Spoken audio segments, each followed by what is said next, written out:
Au cours du second semestre de l'année dernière, lorsqu'il a analysé et étudié la situation économique, le gouvernement chinois a présenté la politique de stabilité face à diverses situations nationales et internationales dans lesquelles divers risques et incertitudes ont considérablement augmenté. Et cette politique est devenue un puissant point de départ pour le développement économique et le maintien de sa stabilité. Pour mieux décrypter les enjeux des six stabilités pour l'économie chinoise, nous recevons sur ce plateau M. Wu Zexi, ancien haut diplomate. Bonjour Monsieur Wu. Bonjour. Quelles sont les six stabilités en Chine? Bon, alors les six stabilités concernent en fait six domaines. Voilà. Six domaines, c'est-à-dire l'emploi d'abord, puis la finance, le commerce extérieur, les investissements étrangers en Chine, et puis les investissements domestiques. Voilà. Et finalement, c'est les perspectives, c'est-à-dire les objectifs à atteindre. Là, ça dépend évidemment de l'évolution de la situation économique. Mais là, comme la tendance économique est tout à fait favorable, donc on peut assurer les perspectives rassurantes. Voilà, c'est ça les six En fait, c'est la stabilité dans six domaines. Tout à fait. Et selon les données d'économique d'octobre, l'économie chinoise est-elle stable? Oui, tout à fait, parce qu'on a donné toute une série de chiffres. Voilà, par exemple, pour le secteur tertiaire, durant les 6 premiers mois, voilà, ce secteur a connu une croissance de 7%. 7%. Donc c'est formidable. L'industrie a connu une croissance de 5,6%. Et surtout, parmi les secteurs industriels, ceux de haute technologie ont connu une croissance supérieure, c'est-à-dire 8,7%. Voilà, ça c'est remarquable.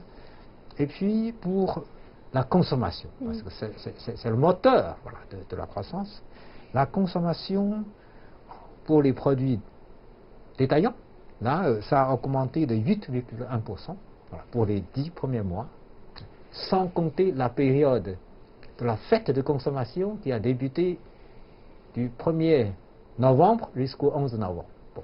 Déjà, en 10 mois, ça a augmenté de 8,1%, et surtout la consommation des services. Voilà, ça c'est important parce que voilà, non seulement on consomme les produits qu'on voit réellement, mais on consomme aussi le service. C'est le secteur tertiaire qui est développé grâce à la consommation. Ça a augmenté de 10%. Voilà, donc vous voyez. Et puis pour les investissements domestiques, voilà, les investissements aux capitaux fixes ont augmenté pendant 10 mois de 5,2%. Et surtout les investissements dans les secteurs de haute technologie, en termes de capitaux fixes, ça a augmenté de 14%. Parce que les gens, les investisseurs, visent surtout les secteurs de haute technologie. Voilà, parce que c'est tout à fait logique. Le commerce extérieur, ça a augmenté de 2,4%. Voilà. Sans compter évidemment l'exposition internationale d'importation, parce qu'on a réalisé des chiffres impressionnants. Déjà pour les 10 premiers mois, c'est 2,4%. Alors, parallèlement, on pose la question, est-ce qu'en même temps, l'indice des prix, est-ce que les prix ont augmenté? Bon, ça a augmenté, c'est vrai, mais seulement de 2,4%, inférieur à la prévision. La prévision, c'est 3%. Donc, vous voyez, dans l'ensemble, c'est très bon. Ce sont des chiffres tout à fait rassurants. Donc, la Chine a tenu une croissance assez stable. Voilà, pour les 3 premiers trimestres, c'est 6,2%. C'est tout à fait respectable. Ici, on parle de la stabilité de l'emploi. Presque 12 millions de nouveaux emplois ont été créés dans les zones urbaines. Comment expliquer ces bons résultats? Justement, c'est grâce à la croissance.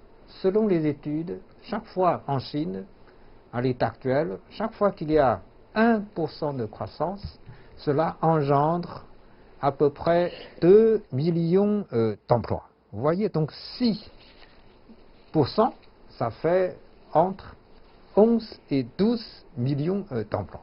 Donc c'est grâce à la croissance. Et puis il y a un autre facteur. C'est que depuis déjà quelques décennies, c'est-à-dire depuis la réforme et l'ouverture, de plus en plus, l'économie chinoise dépend du développement du secteur tertiaire. Avant, c'était surtout l'industrie et l'agriculture. Et en 2015, pour la première fois, le secteur tertiaire a dépassé l'industrie, en ce qui concerne la contribution ou l'importance du secteur parmi les trois principaux secteurs de l'économie. Bon. Et l'année dernière,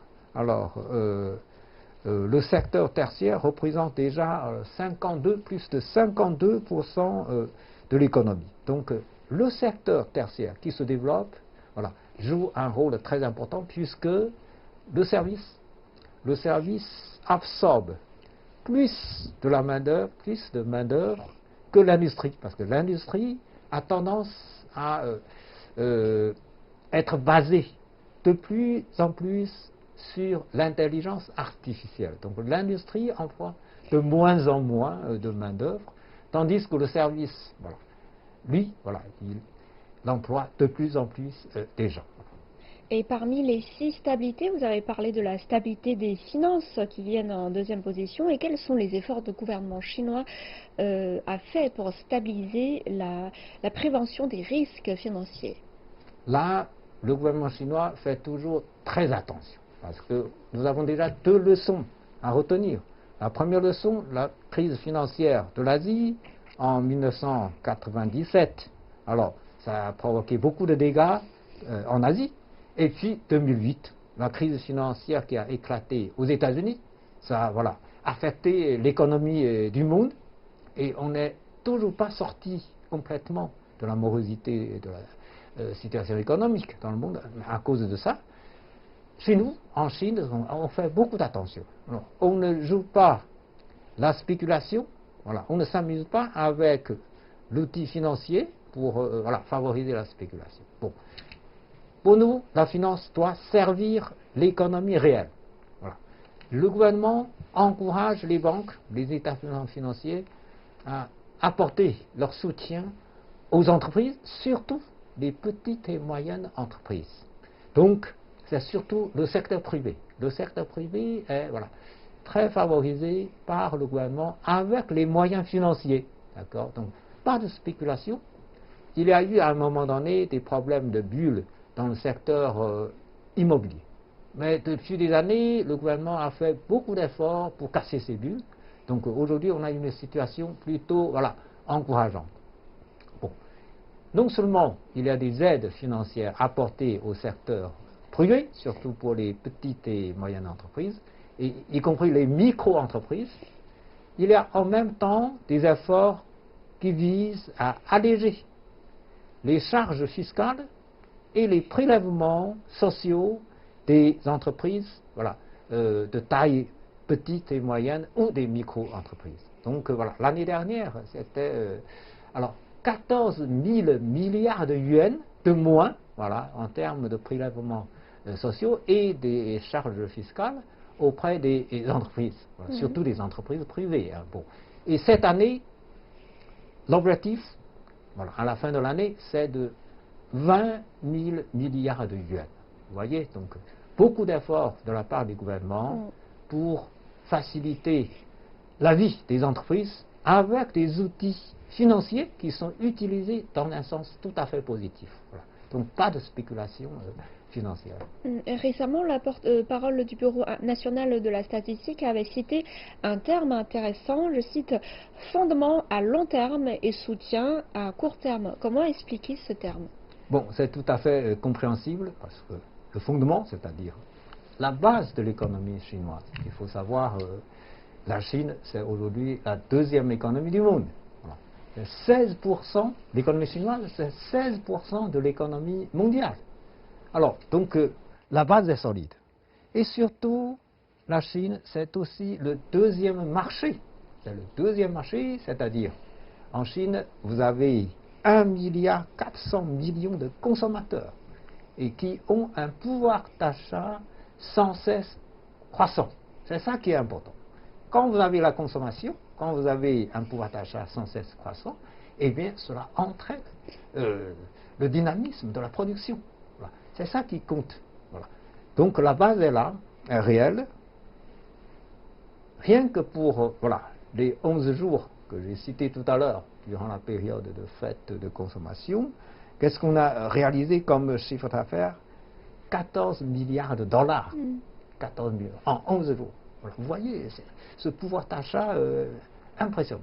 Impressionnant. Voilà. Bon, à part ça, évidemment, il y a d'autres facteurs qui jouent, voilà, qui constituent justement des appuis tout à fait solides pour renforcer davantage cette base globale de l'économie, c'est-à-dire la Chine dispose des secteurs industriels les plus complets dans le monde. Voilà. Donc on peut pratiquement tout produire. Voilà. La Chine aussi voilà, est un pays qui favorise énormément l'innovation. Voilà. L'industrie aujourd'hui, comme je vous ai dit tout à l'heure, voilà, se base surtout sur l'innovation. Voilà. Tout ça voilà, donc, permet justement à l'économie chinoise de continuer à tourner dans les meilleures conditions. Avoir une croissance stable. Tout à Merci fait. Monsieur Wu pour votre partage.